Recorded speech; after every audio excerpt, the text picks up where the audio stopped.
Hi hello నమస్తే, నేను మీ Monika. Welcome to నయా పోస్టర్. శేఖర్ మాస్టర్తో ఒక గొడవ, కానీ జానీ మాస్టర్ దానికి క్లారిటీ ఇచ్చారట.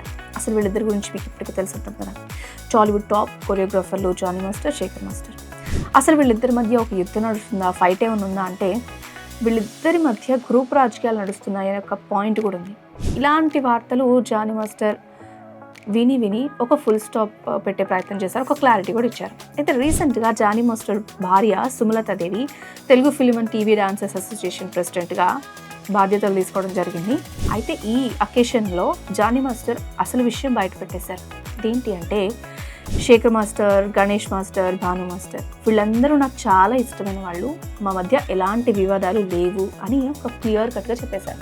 అంతేకాదు షూటింగ్స్ వల్ల బిజీగా ఉండి ఈ ప్రోగ్రామ్కి వాళ్ళు రాలేకపోయారు అనే విషయాన్ని కూడా జానీ మాస్టర్ చాలా క్లియర్గా చెప్పారు. అంతేకాదు మేమంతా కలిసికట్టుగా ఉన్నాం కాబట్టి మా పాటలు అనేవి, మేము చేసే పాటలు, మన పాటలన్నీ కూడా వరల్డ్ లెవెల్కి వెళ్తున్నాయని, ఈరోజు అసోసియేషన్ ఇంత బలంగా స్ట్రాంగ్గా ఉండడానికి కారణం ముక్కు రాజు మాస్టర్ అని ఆయన మళ్ళొకసారి గుర్తు చేసుకున్నారు. సో ఈ రూమర్లకి ఇప్పుడు చెప్పబడట్లే కదా. భార్యను గెలిపించిన డాన్సర్స్కి థ్యాంక్స్ చెప్తూ ఈ వివాదాలన్నిటికీ, ఈ రూమర్స్ అన్నిటికీ ఒక ఫుల్ స్టాప్ పెట్టారు జానీ మాస్టర్. సో ఈ యూనిటీ మీద మీరేమనుకుంటున్నారు? మీ అభిప్రాయం మాకు తెలియజేయండి. మీరే థ్యాంక్స్ ఫర్ వాచింగ్.